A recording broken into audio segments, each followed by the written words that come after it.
के लिए, और वो है एफआईआईज। 12वें दिन लगातार शुक्रवार के सत्र में उन्होंने कैश मार्केट में शेयर्स खरीदे। शुक्रवार के सत्र में करीब 2800 करोड़ के शेयर्स उन्होंने खरीदे।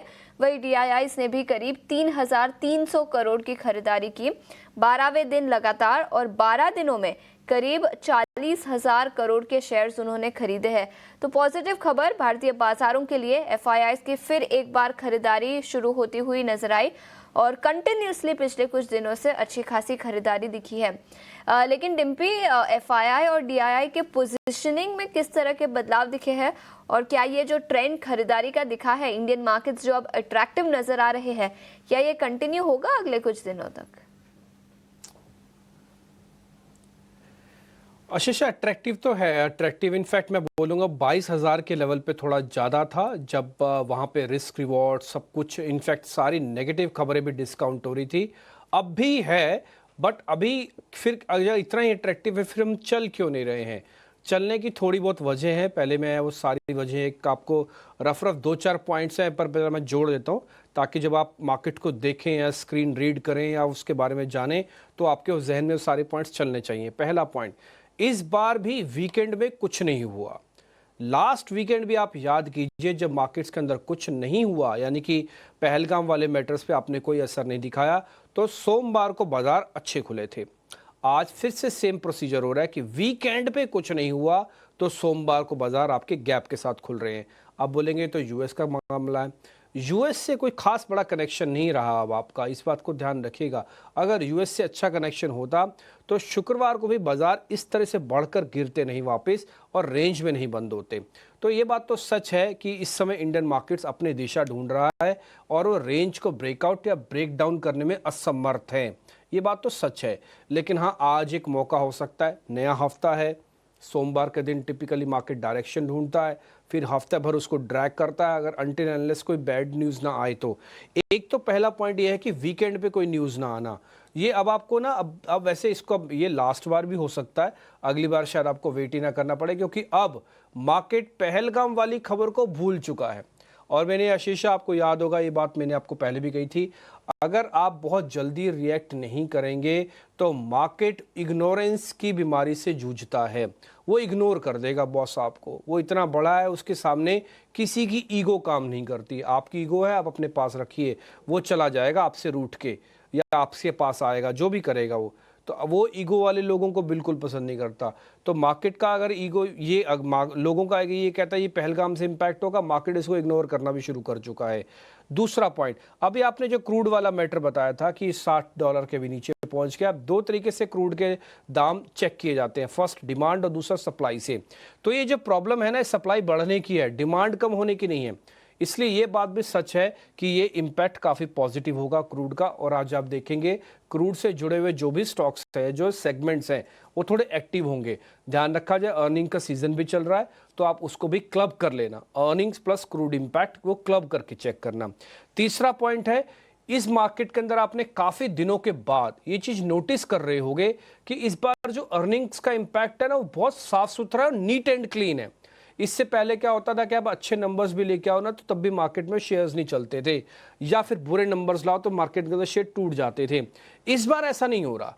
इस बार मार्केट में क्लियर डाइवर्जेंस है कि अगर आप इंडेक्स ट्रेडर्स हो या फिर आप मैक्रोस डाटा देख रहे हो, आप एक जगह पे बैठो, और अगर आप अर्निंग्स पे काम कर रहे हो, थोड़ी भी अर्निंग्स अच्छी आ रही है ना, तो शेयर रिएक्शन बहुत फास्ट दे रहा है और क्लीन रिएक्शन दे रहा है। ऐसा नहीं कि एकदम से स्पाइक ऊपर हुआ नेक्स्ट डे फॉल हो गया, ऐसा नहीं हो रहा।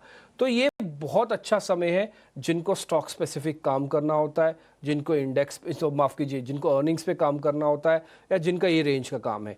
तो ये 3 पॉइंट मेरे को लगा कि बहुत इंपॉर्टेंट है, आपके सामने मेरे को रखने चाहिए, मैंने रख दिए हैं। और ग्लोबल मार्केट से कोई बहुत ज़्यादा सिंकिंग हम नहीं करेंगे। अब आ जाते हैं और पॉइंट्स पे जो आपने एफआईस के बारे में बताया। देखिए 12 दिन से एफआईस कैश में बाय कर रहे हैं, कोई दो राय नहीं है।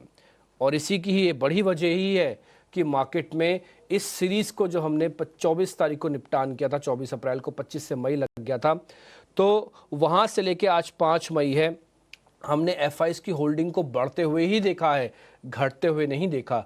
और अब उनकी होल्डिंग्स 46% है। मैंने लास्ट टाइम भी आपको याद दिलाया था कि रिटेल की होल्डिंग अब एफआईस की होल्डिंग से कम हो चुकी है, वो है 44%।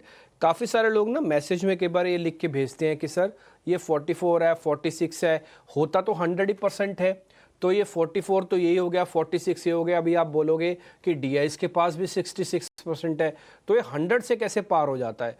ये बॉस 100 से पार क्लब में नहीं कर रहे हैं हम क्या कर रहे हैं कि एक एक का टोटल परसेंटेज बता रहे हैं कि वो सिस्टम में कितना लॉन्ग और कितना शॉर्ट है। जैसे मैंने आपको 44% बताया रिटेल का, तो ये 56% शॉर्ट है, ठीक है ना। सिर्फ इसी का ही है ये 56 और 44, ये क्लब नहीं है, ये क्लब नहीं होगा। क्लब होने के लिए फिर एक अलग कैलकुलेशंस है। तो अभी आप फिलहाल यही समझ लीजिए 46% FIs के पास है, 44% रिटेल के पास है, 66% DIs के पास है, तो उनके पास तीनों के पास होल्डिंग है। लास्ट ट्रेडिंग सेशन में कोई मेजर बदलाव मार्केट्स में नहीं हुआ, मार्केट कंसोलिडेशन के फेज से गुजर रहा है। 1 मिनट के लिए मेरा निफ्टी वाला चार्ट भी स्क्रीन पर डाल दीजिएगा, मैं उसके साथ में एक पॉइंट आपको नोटिस करा देता हूँ, फिर मैं निफ्टी का अलग से बताऊंगा मैं, ठीक है। अच्छा, एक पॉइंट और मैं और FIs के बीच में बताना चाहता था। इंडेक्स ऑप्शंस का नंबर भी अभी आपको स्क्रीन पे दिखाऊंगा। पहले ये देखिए जरा आप, ये देखिए हमने एक डॉट डॉट वाली लाइन आपके लिए खींची हुई है। लास्ट ट्रेडिंग सेशन में भी उससे टकराया और वापस नीचे आ गया, देख पा रहे होंगे आप। मैं थोड़ा और बड़ा कर देता हूँ, देखिए उससे टकराया और वापस नीचे आया है। तो जब तक इस लाइन को हम पार नहीं करते हैं तो ये मार्केट का एक टफ एरियाज है जहाँ पे सप्लाई काफ़ी ज़्यादा है, वो है 400 और 500। ये जब तक पार नहीं होगा 24,400 500, तब तक थोड़ा सा मार्केट को वेट करना पड़ेगा। आज उम्मीद है कि शायद ये पार कर जाए, देखते हैं क्या होगा। अच्छा, एक पॉइंट जो मैं आपको इंडेक्स ऑप्शंस का बता रहा था, एक बार जरा स्क्रीन पे दिखाना इंडेक्स ऑप्शंस के पॉइंट्स। तो आप देखेंगे लास्ट ट्रेडिंग सेशन में भी ना जो इंडेक्स ऑप्शंस में सेल का नंबर आया, यानी कि जो बेचने का नंबर आया है, वो करीब करीब है, जस्ट अ मिनट, वो नंबर है 31,000 करोड़ का। इसको हटाओ चार्ट को, FIs की जहाँ पे होल्डिंग्स लिखी होती है वो बता दो, जहाँ पे फ्यूचर्स लिखा है, ऑप्शंस के नंबर लिखे हैं वो दिखाना आप। हाँ, उसमें देखोगे आप 31,000 करोड़ रुपए का इंडेक्स ऑप्शंस का सेल आया है। मैं आपको एक फिर से बैक टेस्टेड प्रिंसिपल या चेक करने का एक तरीका बता देता हूँ। जब जब कैश में बाइंग होगा, आई रिपीट माई सेल्फ, जब जब कैश में बाइंग होगा, फ्यूचर में बाइंग होगा और ऑप्शंस में सेल होगा, जो भी की कंडीशन चल रही है, फ्यूचर बाय है, कैश बाय है, लेकिन ऑप्शंस की सेल, उस केस के अंदर मार्केट्स टिपिकली स्ट्रॉन्ग हैंड्स में होता है, अपने सपोर्ट्स को ब्रेक नहीं करता और रेजिस्टेंस को ब्रेक करने की अटेम्प्ट लेता है। यही अगर ऑप्शंस भी मैं बाय कर देता हूं तो प्रोबेबिलिटी काफ़ी हाई हो जाएगी कि आपके रेजिस्टेंस ब्रेक हो जाएंगे। ये ऑप्शंस का नंबर अभी नेगेटिव चल रहा है, इसलिए मेरे को थोड़ा हिचक है कहने में कि 400 और 500 यानी कि 24,400 और 24,500 पार होगा कि नहीं होगा, ठीक है जी। तो मैंने आपको अंदर का एक बैक टेस्टेड फॉर्मूला या चेक करने का एक तरीका जो हम काफ़ी समय से इस्तेमाल कर रहे हैं, हमें काफ़ी उससे आइडिया लगता है, आप हो सकता है आपको भी उससे आइडिया लगता हो और मेरे से भी बेहतर अच्छे अच्छे तरीके हैं आप सबके पास, मैं उसकी भी रिस्पेक्ट करता हूं। लेकिन क्योंकि हम एक यूनिवर्सल प्लेटफॉर्म पे हैं, आपकी बात मैं सुनूंगा, मेरी बात आप सुन रहे हैं, तो इसी तरीके से हम एक दूसरे की बात समझ रहे हैं और मेरे को लग रहा है कि अच्छा प्लेटफॉर्म हमने डेवलप किया है ताकि आपको हम बहुत आसानी से अपनी साफ साफ बात बता पाएँ, ठीक है। अगर आपके पास भी कोई और इंटेलिजेंट तरीका हो इसको और अच्छे से जज करने का, तो आप मेरे को बिल्कुल ज़रूर लिख के भेज दीजिएगा व्हाट्सएप या ट्विटर हैंडल पे, जैसे भी आपको ठीक लगे। मेरे को बहुत अच्छा लगेगा, आपका जो भी दिया हुआ ज्ञान है मैं एक्सेप्ट कर लूँगा उसको। तो आशीषा, ये FIs की मैंने होल्डिंग्स आपको बता दी। बिल्कुल।